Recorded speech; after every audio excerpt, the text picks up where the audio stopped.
Jai Hind everyone, myself Ankita, Faculty Department of IT, AKGEC. Today I will be discussing the topic regression from the course Machine Learning Techniques, Unit 2. So I will be covering the introduction and then I will be discussing the two types of regression, that is linear regression and the logistic regression. So when I talk about regression, it is a supervised learning technique. So it is a supervised learning technique which is aimed at predicting a continuous numerical value from the input data. So main thing is that regression is a supervised learning technique. It means that we are using labeled data. So what do you mean by labeled data? Whatever data we are using for training the model, we are having both input and corresponding output. So whatever data I have, I will be having the input as well as output. So that you mean by labeled data. So in regression, we are using the labeled data, and whatever values we are predicting, it is a continuous numerical value. It means I am getting output in a continuous numerical value, right? So it works by modeling the relationship between one or more independent variables and dependent variables. Now, independent variables are also known as features or predictors. So these variables constitute your input, right? So whatever features we have are in input, these features are independent. They are not dependent on anything. So we call them as independent variables. Also, we call them as features or predictors. Whereas on the basis of these features, I am predicting an output variable which is dependent on them. So therefore, we call it as dependent. So in short, regression is a supervised learning technique where we are getting a continuous numerical value as output, wherein we have some variables depicting the input. These are the independent variables and we call them as features or predictors. On the basis of these independent variables, I am predicting my output variable, that is the dependent variable, and we call them as target or label. Now, example is, for example, I have to predict the house prices based on factors like size, location. Now, this is my features on the basis of which, or these are the features or independent variables on the basis of which I am predicting the price. Now, this price is the dependent variable or the output or target. This is your independent variable, which is also known as features. So, now the purpose of our model is to learn the relationship between these independent variables and the dependent variables. So once we are able to learn the relationship between these two variables, we are able to apply that relationship on other input values to predict the output. So the terminologies related to regression are dependent variable, that is your input variables. Output variables are also known as predictors, or input variables are known as independent variables. Output variables are your dependent variables. Now, we might have certain observations which are neither according to the most of other observations. So that are known as outliers. So either their values will be very high or their values will be very low in comparison to other observed values. So these are outliers. You can say exceptions, and such exceptions we should ignore while we are calculating the relationship between the input and output variables. So that are known as outliers. Whereas we have a concept of underfitting and overfitting. Now, underfitting means that so basically when we are training the data, we have a training data set and then we have a testing data set. So if my algorithm is not performing well on my training data set, it means I have not been able to find out the correct relationship between input and output on my training data set, then we call it as underfitting. Another case is that if our algorithms works well with our training data set but not with the test data set, we call it as overfitting. It means our model has learned only the nuances of the training data set but is not able to predict the right answers for your test data set. That we call it as overfitting. Now, regression is very much used in forecasting, that we want to forecast the stock prices, forecast the prices of the houses, forecast the salary changes, predicting the performance or healthcare trends. So these are the various applications of your regression technique. Now, there are basically many types of regression, and the types dependent upon the number of independent variables, that is number of the features that we are using for predicting. Then the shape of the regression line, it could be a straight line, it could be a sigmoid curve, or the type of dependent variables. That is how many type of variables we have as an output, right? So based on that, I have various types of regression, that is linear regression, logistic regression, lasso regression, ridge regression, and the polynomial regression. But we are going to discuss only two types of regression that is in the course, that is linear regression and the logistic regression. So linear regression says that the relationship between your dependent variable and independent variable is linear, right? So it is suitable for continuous numerical data when we have a straight line that can predict the response variables. So what we try to do, we try to establish a relationship between the input variables and we assume that that relationship is linear. So when the relationship is linear, we will be able to predict the output as continuous values, right? So it means that we have to find out through this model that what is the dependent, how the dependent variable is changing according to the value of independent variable. As example, I can take, suppose that I am plotting all the independent variables on a graph, right? And I have corresponding dependent variable over y-axis. So if I try to make a line, a regression line, which will approximate or cover all the points, this will be represented in the form of this equation. That is your equation of linear line, that is mx plus b. Same equation is there. So this is my dependent variable, okay, output. This is my independent variable, input, right? This is the slope, and which is dependent upon at which angle my line is inclining to. And b is a bias, that means the intercept of y-intercept, right? So this slope and this bias, So with the help of various data, when I'm trying to find out the relationship between the input variables and the output variables, or dependent or independent variables, I am trying to find out a linear line. And how will I be able to find out the linear line? By, running my example, by your training data set. Now in that, I will be able to find out what is my m and what is my b. So once I am able to find out m and b, that is known as regression coefficient, I will be able to form this line and I will be able to predict for another number of inputs, right? So the aim of linear regression is to find the regression coefficient. So what are the regression coefficients? M and B are the regression coefficient that produce the best fitted line. Now for explaining this regression algorithm, I have brought this problem for you. Now suppose, this is the data set that I have. It have the features, it is pounds, that is the weight of the a fuel of a car, okay, weight of the car and amount of fuel that car is using. So if it is a 3.5 pounds of car, it will 3.5 in 1000 cars, it will be using 18 miles per gallon. Similarly, this is the data. Now, what is the point that I have to do? I have to plot them as a graph. Okay. So, when I try to plot them as a graph, you can see I have plotted them as a point. Now, this is the pounds in 1000 and this is my miles. So, this is my label and this is my feature. Label is, this is my output. Okay. And this is my input variable. So, here I have only one input variable and I am assuming that my output is based on only the weight of the car. So, if the weight is more, the efficiencies goes down. So, this is the points with this data. This is my data and I am plotting these data points on a graph. Okay. Now, my next task is to find a line like this. So, I have to find the M and B in such a way that it fits this line. I have to find an equation. So, I have to find a line which will best fit these points. Suppose I have made this as my line. Okay. So, this is my regression line. So, I will be having, after forming the line, I will be having this bias, that is the intercept of y.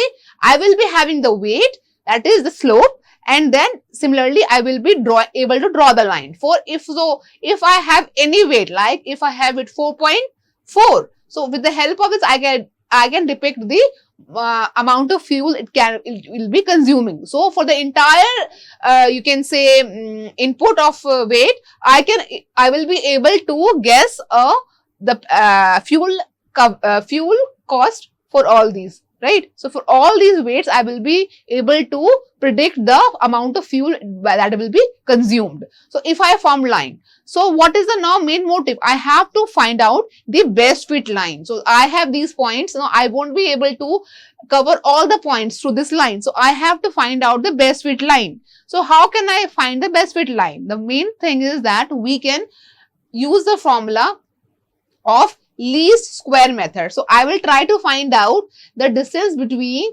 my regression line and the point. So I will find out these distances. I will be squaring them. So actual value minus predicted value ka square, and if I want to use a mean squared error, I will divide by the number of points.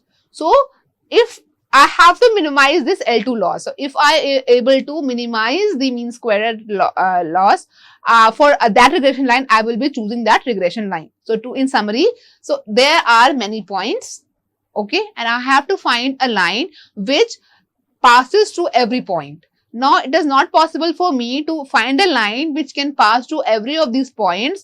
So, what I will do, I will take many regression lines and then I will try to minimize the L2 loss. The L2 loss is actual value, that is these points, and predicted value, that is this. So, I will try to find out the difference between these 2 points. I will be squaring them all so as to, if it's negative or positive, it will be overshadowed, and then for that regression line whose L2 loss will be minimum, we will be using that line, right? So our ML models also train themselves with the training data set by trying to draw these regression lines across the points and trying to minimize the L2 loss. For the line whose L2 loss is minimum, our regression line will be formed for that line, okay?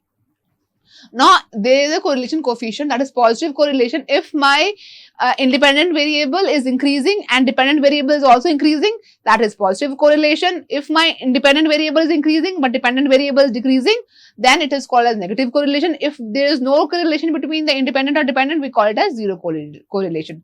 So, it is depicted by this.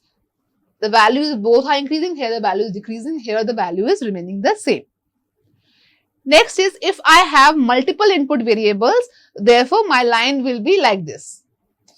Okay, these are my independent variables. So if I have multiple independent variables, I will be extrapolating my equation of linear regression to multiple linear regression. Now, advantage is that it is easier to use. It have clear results. It gives you quick calculation. It works well for straight line and build up solution. Obviously, it's very easy to use. We have quick calculations, but disadvantage is that if the relationship between independent and dependent variables is not linear, it's not straight line, we cannot use this algorithm. It is easily affected by outliers, because if I have a data point over here, this is an outlier, so this will, will be able to change the slope of this. So this distance, I have to minimize this distance. This is very huge. So my line will be something like this. It will move towards the outlier. So it is very sensitive to the outliers. Okay. Now, next disadvantage is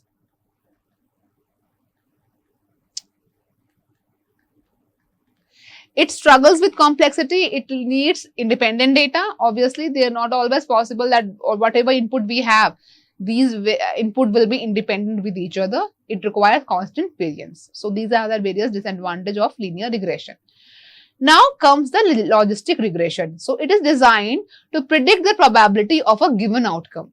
So it means that it is basically used as a classification algorithm, where we are trying to classify our variables into certain categories, right? So many problems requires probability estimate as an output. So I want a probability estimate, that how much probability is there for a particular data to be categorized into one part. Okay, so practically speaking, you use the return probability in either of the following ways applied as is. For example, if a spam prediction model takes email as input and output value of 0.932, it means it has a probability of 93.2% that the email is spam. Also, we can map these values to a binary category. Like I can say, if my value is 0.5 or more, it will be yes spam, or if it is less than 0.5,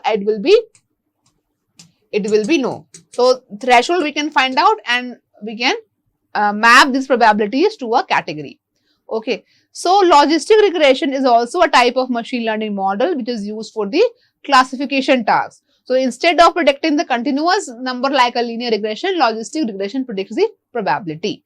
Okay, so let's try to understand the concept of logistic regression. Suppose I have a data. Now I have a data in which I have age and I have a data output like based on age, I am predicting whether the person will be taking insurance or not. So as the age of 22, the person is not taking insurance. 47, the person is taking insurance. 46, so we have observed that if the person is older, he is taking the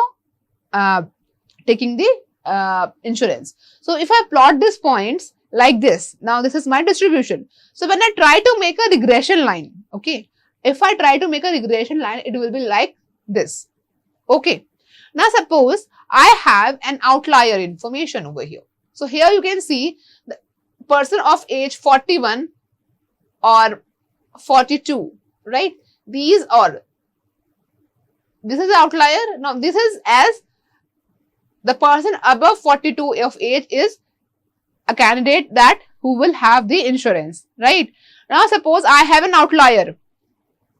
Now when I have an outlier, my regression line shift, right? As we have learned that regression line is sensitive to outliers. So my regression line got shifted. Now what happens when I try to find out the threshold value? I found out that the person with age 42 and 43 who were already were present on the right part are now present on the left part. It means the person won't take the insurance. Now this is false. According to the data, these persons are taking the insurance. But what are we predicting? We are predicting that they are not taking insurance. Why? Because of the presence of this outlier data point. So we cannot apply linear regression in such cases. So what we do? We convert this line into a sigmoid curve. Okay. Now sigmoid curve will say anything values above this threshold value we will be taking as yes, otherwise we will be taking as no. So basically sigmoid function or logistic functions are the mathematical function which is used to map the predictive values to the probabilities. So it maps the values, whatever value you observe to a range of 0 to 1.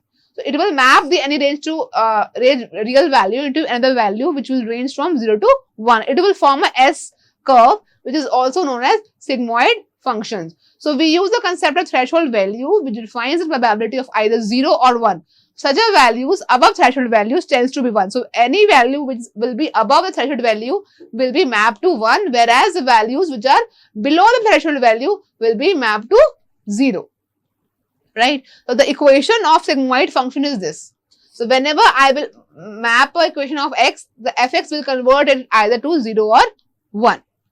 Okay. So now this is my equation of linear regression. And what I have to this z. For this z, what I will do? I will put that into a sigmoid function. Y dash is equal to 1 upon e minus z. Okay. Now, when I map this, so my linear regression will become a sigmoid curve. Now, when I put that values into my linear regression, that is y, z is mx plus b. So, when I put that, I will be having this equation as the equation of my logistic regression. Right.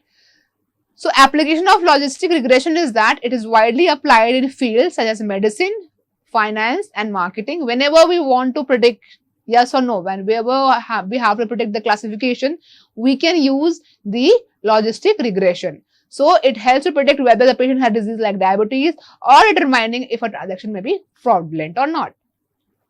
Advantage of logistic regression is that obviously it is very much easy to use. It is simpler to understand and explain.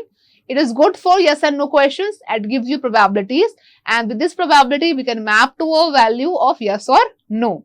It can handle the curve relationship and it's better with outliers. So it's better than your linear regression for the outliers. Okay.